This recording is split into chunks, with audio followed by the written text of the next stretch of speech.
Bienvenidos a este video sobre la vanguardia del surrealismo.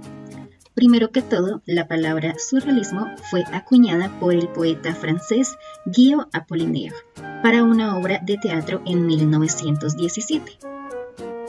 Sin embargo, no fue hasta el año 1924 que el escritor y poeta André Breton escribió el Manifiesto Surrealista, definiéndolo así como la forma de expresar verbalmente o de cualquier otra forma el funcionamiento del pensamiento sin estar atado a la razón o cualquier control ejercido por la estética o la moral. Y ya que Breton y sus amigos poetas estaban interesados en los estudios psicológicos y los estudios de los sueños de Sigmund Freud, este personaje es una gran fuente de inspiración para los artistas del surrealismo. Así como lo serán también las cuestiones de los sueños, las culturas y religiones antiguas, el hipnotismo, lo imaginario, el cuestionarse la realidad, y por último, el automatismo. Esta se refiere a la forma de creación que usaban los surrealistas de la época, en la que tratan de eliminar cualquier pensamiento racional mientras crean su obra, y de esta forma que la asociación de imágenes y colores que estaban usando procediera directamente de su subconsciente. Y aunque el surrealismo empezó como un movimiento literario, muchos artistas se vieron interesados en la naturaleza libre y experimental del mismo. Por esa misma razón es que una característica de esta vanguardia es que no tiene un estilo, sino que los artistas seguían en sus obras su subconsciente, su imaginación, y podían experimentar libremente para sacar obras personales. Sin embargo, también hay otras características que nos ayudan a identificar una obra surrealista, como lo puede ser que estas están compuestas por escenas imaginativas o imposibles en la vida real, formas abstractas, figuras distorsionadas y bizarras, elementos fantásticos, la animación de lo inanimado y los métodos improvisados y o experimentales. Y también algunas técnicas asociadas con el surrealismo, tales como el collage, que consiste en pegar sobre tela o papel diferentes materiales, el goteo, que consiste en crear imágenes permitiendo la caída de un líquido, la decalcomanía, usada por artistas como Max Ernst o Remedios Varo, que consiste en poner tinta en una hoja y que al doblarla por la mitad se impriman las formas de la otra mitad. La aerografía, que como el graffiti utiliza un spray para formar imágenes.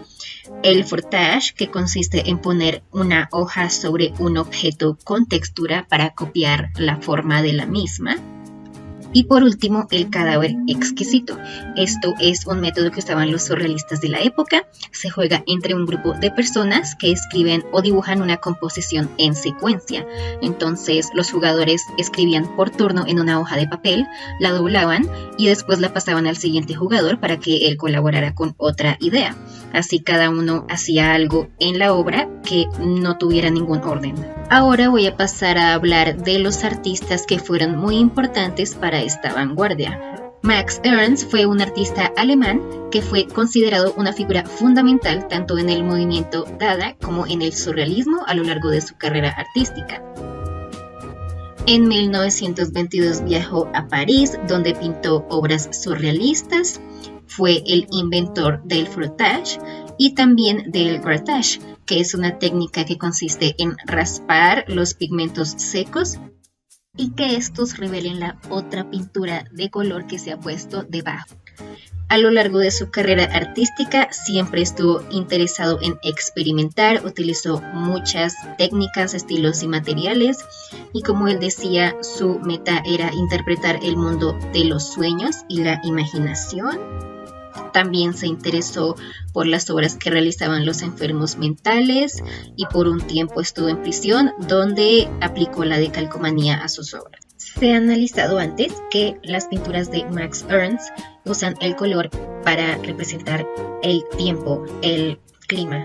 Entonces, un azul puede representar la lluvia, el rojo puede representar un sol muy caliente o el amarillo y el naranja un día soleado.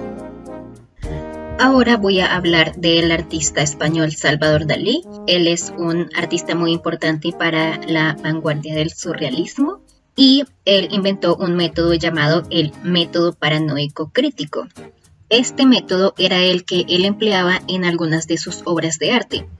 El propósito era recrear los procesos que hacía la mente para crear imágenes que no existen en la realidad. Por ejemplo, ponía una imagen en primer plano con otra en un plano más alejado y al final podía ser una imagen doble o múltiple que se viera ambigua. Sin embargo, en su carrera también estuvo interesado por otras vanguardias como el cubismo, el dadaísmo y el arte moderno. Muchas de sus obras retrataban escenas que se desarrollaban en lugares atemporales y personajes inventados. Además, se ve mucho la influencia e inspiración del Renacimiento, la religión, la historia y la ciencia. También se puede notar una característica del surrealismo en sus obras, ya que aunque está pintando situaciones muy extrañas, las pinta con un gran nivel de realismo que hace que sus pinturas puedan parecer fotografías o réplicas de una situación muy extraña. Ahora voy a hablar de Joan Miró, que aunque es principalmente asociado con el arte abstracto, también estuvo muy influenciado por el cubismo, el fauvismo, el expresionismo y el surrealismo.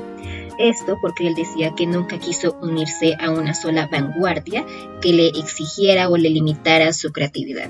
Miró experimenta con muchas técnicas tales como grabado, litografía, acuarela, pastel, collage, escultura y escenografía teatral.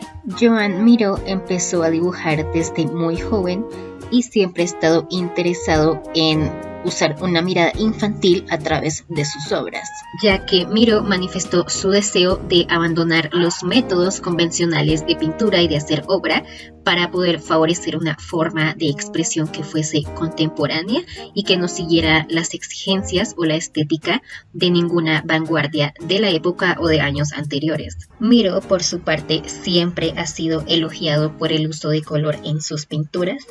Siempre ha usado colores que se contrastan muy bien con el fondo a los personajes de los que él quiere llamar la atención y también colores que se complementan muy bien y que son muy fuertes a la vista.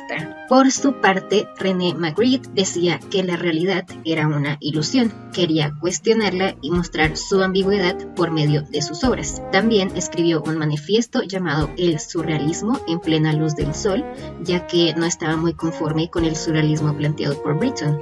También adaptó el estilo del realismo mágico, en el que investiga las relaciones ambiguas entre palabras, imágenes y los objetos que éstas denotan, cuestionando la realidad de los mismos.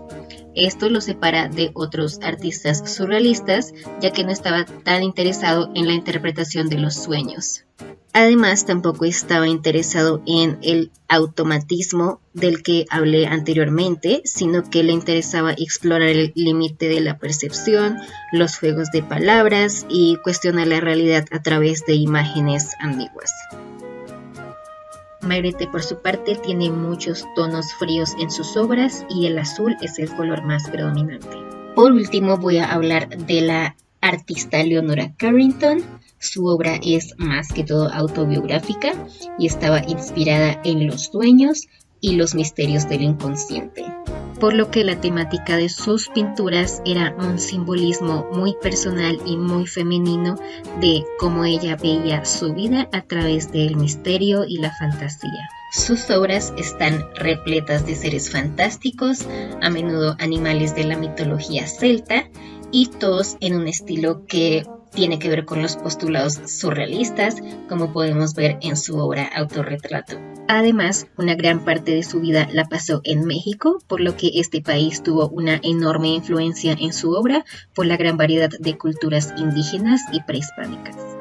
La técnica que usaba Carrington en sus pinturas era el óleo y la paleta de colores era muy cargada hacia los ocres, pero también usaba algunas tonalidades brillantes.